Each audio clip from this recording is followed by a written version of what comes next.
तो हाय दोस्तों, मैं Jitendra Kumar Bihari JP sir channel में आपका स्वागत करता हूं।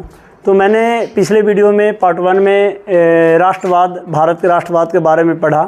अब हम लोग गांधी युग के बारे में पढ़ेंगे। राष्ट्रवाद के क्या कारण थे, क्या उसका परिणाम हुए, उसके बारे में बताए थे। अब हम लोग सेकेंड पार्ट में पढ़ेंगे गांधी युग। देखिए, गांधी युग में सबसे पहले हम लोग महात्मा गांधी कुछ परिचय के बारे में बात कर लेते हैं। तो महात्मा गांधी का जो जन्म हुआ था 2 अक्टूबर 1869 ईस्वी को, कहाँ? तो पोरबंदर, गुजरात में हुआ था। आप लोग सभी जानते हैं। तो ये इनका जो जन्म हुआ था 2 अक्टूबर 1869 ईस्वी में हुआ था। इनका माता का नाम जो था पुतलीबाई था। इनका माता पुतलीबाई, इनका पिता का नाम करमचंद गांधी और इनका पत्नी जिनका नाम कस्तूरबा गांधी था।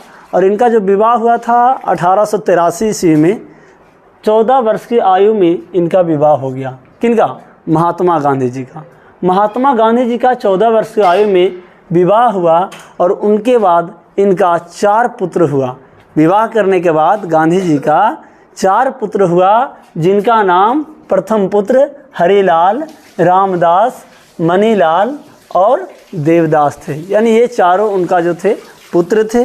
और इसके बाद उन्होंने अपना जो पढ़ाई किए वो जाकर इंग्लैंड में जाकर 1889 से लेकर 1891 ईस्वी तक, 1889 से 1891 ईस्वी तक इंग्लैंड में इन्होंने पढ़ाई की। वो वकालत की पढ़ाई किए थे, कानून का पढ़ाई किए थे। फिर इन्होंने वहाँ से वापस आए और 1892 ईस्वी में मुकदमा के सिलसिले में, यानी दादा अब्दुल्ला एक व्यापारी था, उनके मुकदमा के सिलसिले में उन्होंने दक्षिण अफ्रीका गए।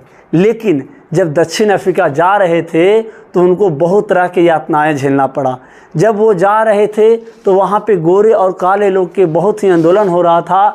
उस समय गांधी जी को जिस ट्रेन में जा रहे थे उनको वहाँ पे क्या किया गया था, तो एक मेरित स्वर्ग नामक स्टेशन था। मेरित स्वर्ग नामक जो स्टेशन था वहाँ पर गांधी जी को उतार दिया गया। बोला, तू भारतवासी है, आप भारतवासी हैं तो चलो भाई तुम उतर जाओ, तुमको यहाँ पे जगह नहीं है। वो बेचारा के कहा जाता है कि जितना भी मालगाड़ी जिसमें जाता था सामान वगैरह, उसमें लोग भारतीयवासी लोग के जाने देता था। लेकिन क्या था कि उस समय काफ़ी भारतवासी को शोषण किया जाता था। यानी गोरे और काले का मतलब हुआ कि अमीर और गरीब का फासला बहुत था, बहुत ज़्यादा गरीब लोग को शोषण किया जाता था। इस प्रकार से महात्मा गांधी को मेरित स्वर्ग स्टेशन पर उतार दिया गया।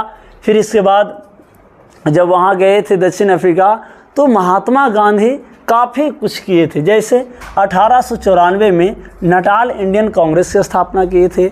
1894 में नटाल इंडियन कांग्रेस की स्थापना। फिर 1904 ईस्वी में फिनिक्स आश्रम की स्थापना किए थे। देखिए, महात्मा गांधी ने फिनिक्स आश्रम सर्वप्रथम दक्षिण अफ्रीका में किए।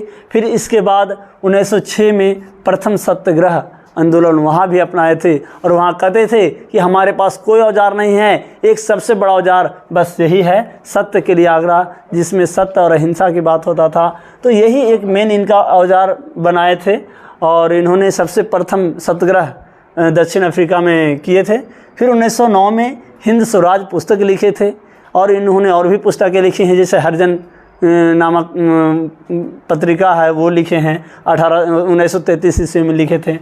तो ये सब इनका पुस्तकें हैं, इन्होंने बहुत ही लिखे हैं। फिर इसके बाद उन्होंने जब वहाँ पे जो भी था भारतवासी की जो समस्या, वहाँ से फिर लौटने के बाद हमारे यहाँ पश्चिम बंगाल यानी शांति निकेतन आश्रम के पास आए। और शांति निकेतन आश्रम के पास आने के बाद उन्होंने रविंद्रनाथ टैगोर से मिले।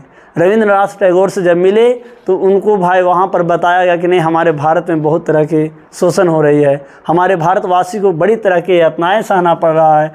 तो यहाँ पर बोले, यहाँ पर लगता है इन्होंने जब जनवरी फरवरी में आए थे तो फरवरी मार्च तक उन्होंने रुके। उस समय दोनों ने एक दूसरे को उपाधि दिया। जैसे रविंद्रनाथ टैगोर ने महात्मा गांधी को महात्मा की उपाधि दे दिया। रविंद्रनाथ टैगोर ने क्या किए, महात्मा गांधी को महात्मा का उपाधि दे दिए। तो महात्मा गांधी ने रविंद्रनाथ टैगोर को गुरुदेव की उपाधि दिए। इस प्रकार से दोनों अपना एक उपाधि दिए। और उन्होंने कब वापस आए तो 9 जनवरी 1915 ईस्वी को दक्षिण अफ्रीका से वो वापस चले आए थे। और 9 जनवरी 1915 ईस्वी को दिन ही हम लोग यहाँ प्रवासी दिवस के रूप में मनाते हैं। जो अभी भी हमारे पूरे भारत में प्रत्येक वर्ष 9 जनवरी को मनाया जाता है, जो प्रवासी दिवस के रूप में मनाया जाता है। और उसी समय इनको केसर-ए हिंद का उपाधि दिया गया था, क्योंकि उस समय प्रथम विश्व युद्ध चल रहा था। जब प्रथम विश्व युद्ध 1914 में जब शुरू हुआ था, तो उसमें भारतवासियों को भी बोला गया कि नहीं भाई, अगर आप विश्व युद्ध में भाग लेते हैं तो आपको जो भी है 11 सूत्री मांग पूरा करेंगे, जो भी मांगे वो पूरा करेंगे। लेकिन ये बहुत सहयोग किए और सहायता करने के बाद महात्मा गांधी को केसर-ए-हिंद को उपाधि दिए। जब केसर-ए-हिंद को उपाधि दिए, फिर इसके बाद वहाँ से जब वापस आए थे तो कहाँ आए थे, तो शांति निकेतन में जो रविंद्रनाथ टैगोर का जो कुटिया था, आश्रम था, वहाँ आए थे। फिर उन्होंने ये गुजरात में जाकर साबरमती आश्रम का स्थापना किए। गुजरात में 1916 ईस्वी में, कब 1916 ईस्वी में गुजरात में साबरमती आश्रम का स्थापना किए। लेकिन ये जो साबरमती है वो क्या है, वो नदी है। तो साबरमती नदी जो है उसके किनारे इन्होंने आश्रम बनाए। वहाँ आश्रम इसलिए बनाए थे कि जो भी घटना घट रहा था, जो भी हमारे भारत में शोषण हो रहा था, उसके बारे में जानने के लिए, एक एकत्रित होने के लिए वहाँ पर एक मीटिंग बनाया जाता था कि नहीं भाई, जो भी बात होगा अपना यहाँ पर हम लोग जो भी है बात करेंगे, मीटिंग करेंगे, इसके बाद जो भी होगा कदम उठाएंगे। तो इन्होंने क्या किए कि 1916 में साबरमती आश्रम की स्थापना किए। फिर उन्होंने एक चीज़ और किए कि इनका राजनीतिक गुरु, जिनको गोपाल कृष्ण गोखले के नाम से जाना जाता है, राजनीतिक गुरु 1916 ईस्वी में राजनीतिक गुरु गोपाल कृष्ण गोखले, महात्मा गांधी के गुरु गोपाल कृष्ण गोखले ने, ये इनका राजनीतिक गुरु थे। गोपाल कृष्ण गोखले जो भी थे महात्मा गांधी के राजनीतिक गुरु थे। इन्होंने इसके बाद अप्रैल 1917 में महात्मा गांधी हमारे बिहार में चंपारण आंदोलन के लिए राजकुमार शुक्ल नामक व्यक्ति ने आमंत्रित किए कि नहीं भाई, हमारे जो बिहार में चंपारण जगह है वहाँ पे नील की खेती कराया जाता है और बहुत ही समस्या यहाँ किसान लोग के ज़्यादा ख़राब है। तो उन्होंने बेचारा सुनकर वो हमारे बिहार में आए और प्रथम सत्याग्रह आंदोलन बिहार में शुरू कर दिए। और जो सत्याग्रह शुरू किए थे, इसमें सबसे पहले इन्होंने बताया कि सत्य और अहिंसा मुख्य औजार है। चूँकि हमारे पास कोई औजार नहीं है, तो सत्य और अहिंसा मेन रूप से हमारे क्या था, तो औजार था। और इन्होंने एक नारा दिया था, इस नारा को नाम सत्याग्रह दुर्बलों का नहीं बल्कि सबलों का हथियार है। इन्होंने एक नारा दिया कि सत्याग्रह दुर्बलों का नहीं बल्कि सबलों का औजार है। इस प्रकार से इन्होंने 3 कट्ठिया व्यवस्था, जिसको 3 कट्ठे में नील की खेती करना पड़ता था, यानी 20 कट्ठे में 3 कट्ठे जो है आपका नील की खेती कराया जाता था, यानी कि कम से कम 15% भाग पर नील की खेती होती थी। और इस प्रकार से इन्होंने आंदोलन के सत्याग्रह और आंदोलन करने के बाद जो भी समस्या था वहाँ काफ़ी कुछ हद तक कम हुआ। और इन्होंने इसके बाद क्या किए, तो आगे चलकर इन्होंने एनी बेसेंट, फिर बाल Gangadhar Tilak home rule league की स्थापना की है। कब? 28 अप्रैल 1916 ईस्वी में। इसमें गृह शासन की मांग हुआ था कि नहीं भाई, हमारे यहाँ गृह शासन होना चाहिए। तो क्यों, कौन मांग किए थे? एनी बेसेंट और बाल Gangadhar Tilak home rule league की स्थापना किए थे। और इनके बाद उन्होंने महात्मा गांधी जब आगे अति हुए, तो इसमें एक 1918 में अहमदाबाद मिल मजदूर हड़ताल हुआ था। 1918 में अहमदाबाद मिल मजदूर हड़ताल हुआ था, जो कि इसमें क्या था, मालिक और जो काम करने वाला मजदूर था उसके बीच में प्लेग नामक बीमारी एक हुआ था, जिसमें क्या हुआ था कि इनको प्लेग का बोनस का मांग किया था। तो बोला कि जो भी है भाई, हम लोग 50% बोनस लेंगे, क्योंकि प्लेग से काफ़ी लोग मारे गए थे, तो उसमें काफ़ी हानियाँ हुई थी। तो जो भी मजदूर थे कहाँ से बेचारा खा पी पाते, तो बोले नहीं भाई 50% हम लोग को बोनस चाहिए। लेकिन जो मिल मालिक था वो देने से इनकार कर दिया। तो महात्मा गांधी आए, और महात्मा गांधी थे, सरदार वल्लभ भाई पटेल थे, इन्होंने सभी ने मिलकर इनका जो एक मजदूर हड़ताल किए, और मजदूर हड़ताल के बाद इनका जो विवाद था, कहा गया कि ठीक है आप 50% मांग रहे हैं, आप 25% देने के लिए कह रहे हैं, तो आप लोग एक बीच का रास्ता निकालते हैं, 35% आपको दिया जाएगा। तो इस प्रकार से इनको 35% दे दिया गया। और इसके बाद फिर एक 1918 ईस्वी में एक खेड़ा आंदोलन हुआ था। कब?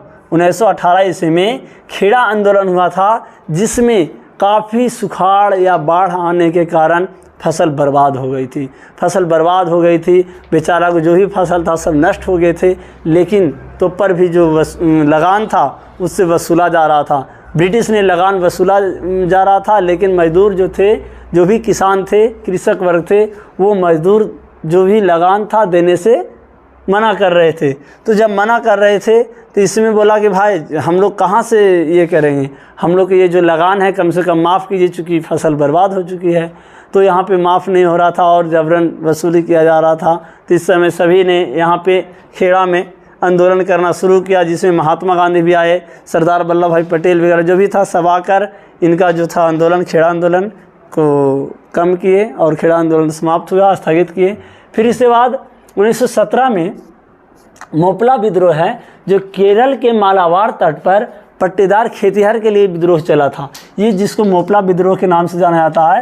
कब? 1917 ईस्वी में। फिर इसके बाद 1914 में एक खोंड विद्रोह हुआ था उड़ीसा में, जो गाँव को लोगों को आग जला दिया गया था। उसमें एक मतलब उड़ीसा में एक खोंड विद्रोह हुआ था। ये भी एग्ज़ाम में पूछते हैं, सब मुख्य पॉइंट है। ठीक है। तो 31 दिसंबर 1916 को लखनऊ में मुस्लिम एकता का मतलब लखनऊ समझौता हुआ, जिसमें मुसलमानों के एकता की बात कही गई कि नहीं भाई, जो भी मुस्लिम हैं सभी एक हो जाइए, सभी एकजुट होकर हम लोग भारत के प्रति जागरूक हो गए, आंदोलन करेंगे। तो ये लखनऊ समझौता हुआ था और मुसलमानों की एकता के लिए। फिर खिलाफत आंदोलन हुआ। एक खिलाफत आंदोलन की शुरुआत 1919 ईस्वी में अली बंधु और शौकत अली के और अली बंधु जो मोहम्मद अली थे, ये दोनों भाइयों ने किनके खिलाफ, जब तुर्की के जो खलीफा थे, तुर्की के सुल्तान थे, जिनको खलीफा का मान्यता मिला हुआ था, उनके साथ अन्याय हुआ था। इसीलिए जो भी थे मुस्लिम वर्ग के लोग सभी ने मिलकर क्या किए, एक आंदोलन किए, जिसको हम लोग खिलाफत आंदोलन के नाम से जानते हैं। ठीक है। फिर इसके बाद जब खिलाफत आंदोलन चल ही रहा था, उसके बाद बहुत सारे हमारे भारत देश में कानून पारित कर दिया गया कि नहीं भाई, एक रॉलेट एक्ट है। रॉलेट एक्ट क्या होता था? बिना वकील, बिना अपील, बिना दलील को आपको क्या कर दिया जाता था? गिरफ्तार कर लिया जाता था। तो गिरफ्तार कर लिया जाता था, तो ये रॉलेट एक्ट के नाम से जाना जाता है। रॉलेट एक्ट मतलब होता है काला कानून। काला कानून में क्या था? बिना वकील, बिना अपील, बिना दलील को अब क्या कर दिया जाता था? गिरफ्तार कर लिया जाता था। आप भारतवासी हैं? हाँ भाई भारतवासी हैं, बस गिरफ्तार। क्यों?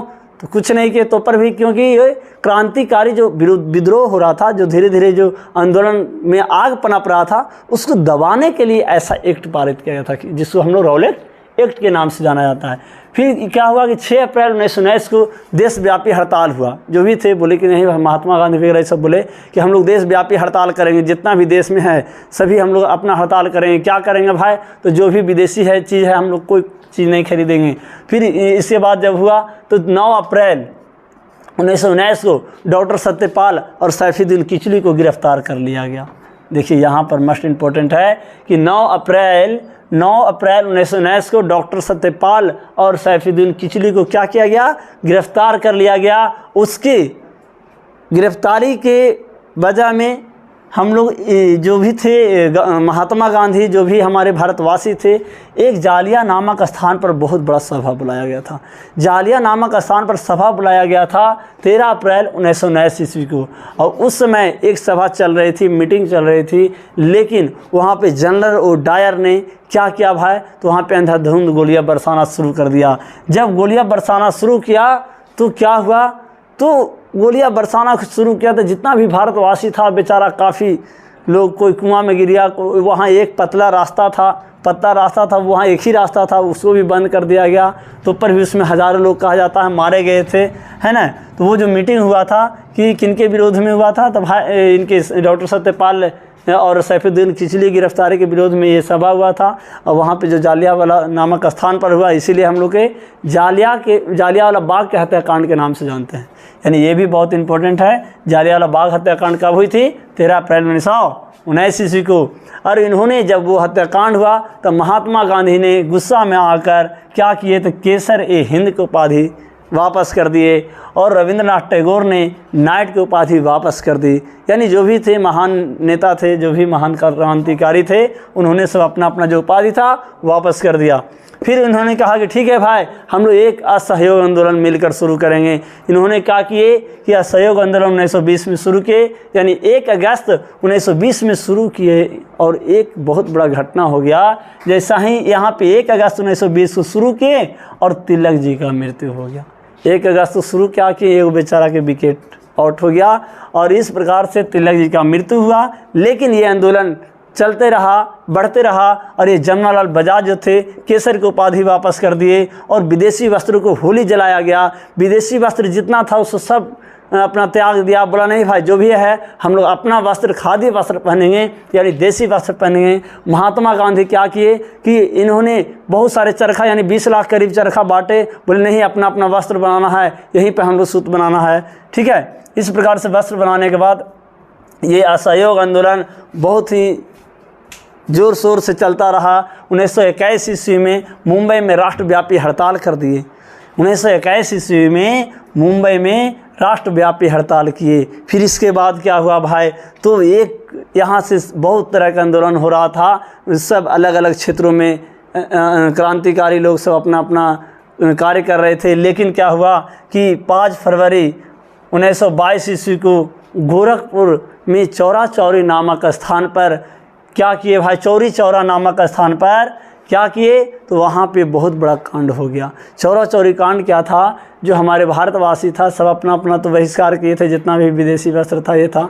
तो वहाँ पे जब आंदोलन कर रहे थे तो पुलिस लोग काफ़ी आए, और जब पुलिस लोग वहाँ पर आए तो पुलिस लोग जब आए तो पुलिस लोग के लोग कम था, पुलिस ये लोग ज़्यादा था, तो लोग रगेदना शुरू किया।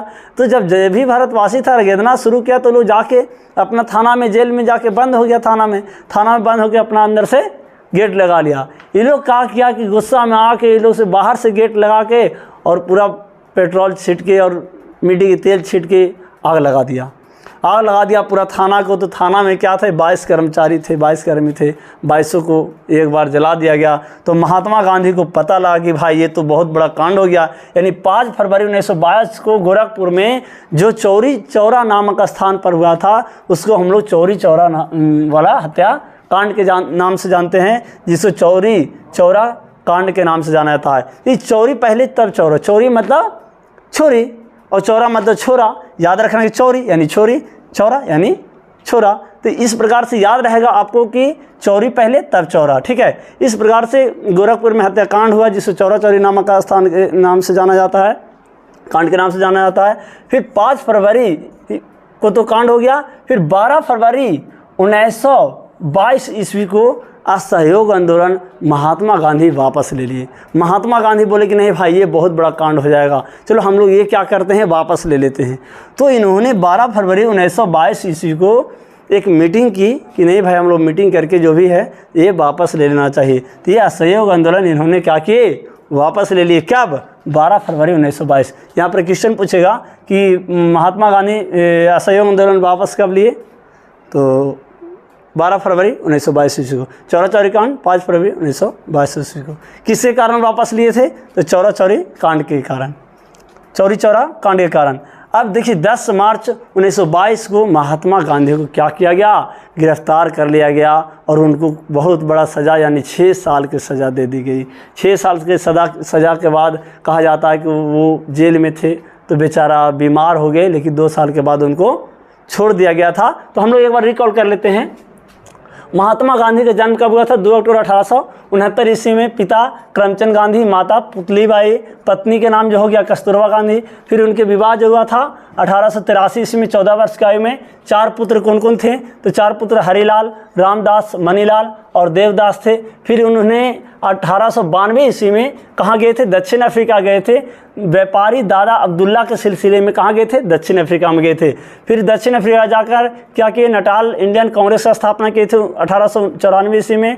1904 में फिनिक्स आश्रम, 1906 में प्रथम सत्याग्रह, 1909 में हिंद स्वराज पुस्तक लिखे। फिर 9 जनवरी 1915 को दक्षिण अफ्रीका से क्या किए? वापस आए। उनको वहीं मिला था केसर हिंद को उपाधि अंग्रेजों ने दी थी।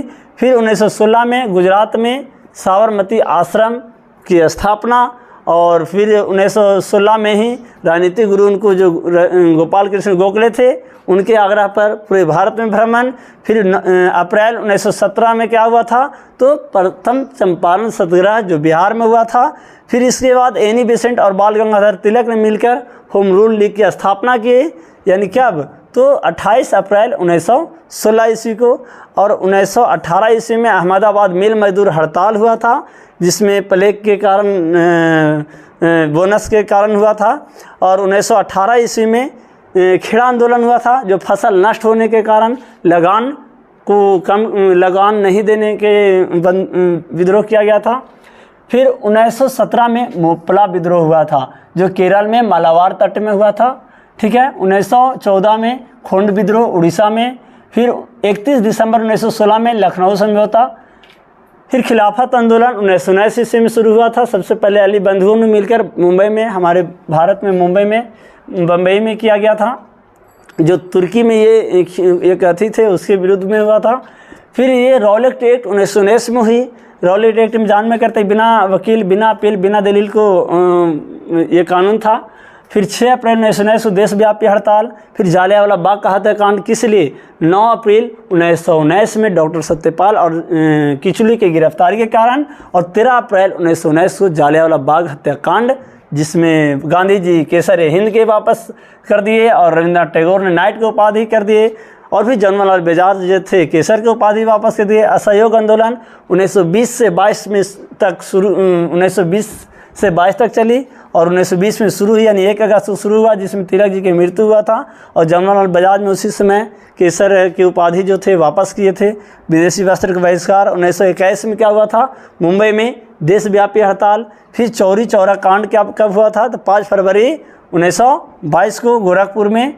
फिर 12 फरवरी 1922 को असहयोग आंदोलन वापस। फिर महात्मा गांधी को 10 मार्च 1922 को क्या किया गया? गिरफ्तार कर लिया गया। इस प्रकार से ये आप एक बार रिकॉल कर लीजिएगा, अच्छे देखिएगा। आपका जो परीक्षा आने वाली है बहुत ही इंपॉर्टेंट है, सभी परीक्षाओं के लिए ये बहुत ही उपयोगी होगी, तो इसको ध्यान से दीजिएगा और आपको आने वाले जो ही परीक्षा है उसमें काफ़ी सहयोग करेगा।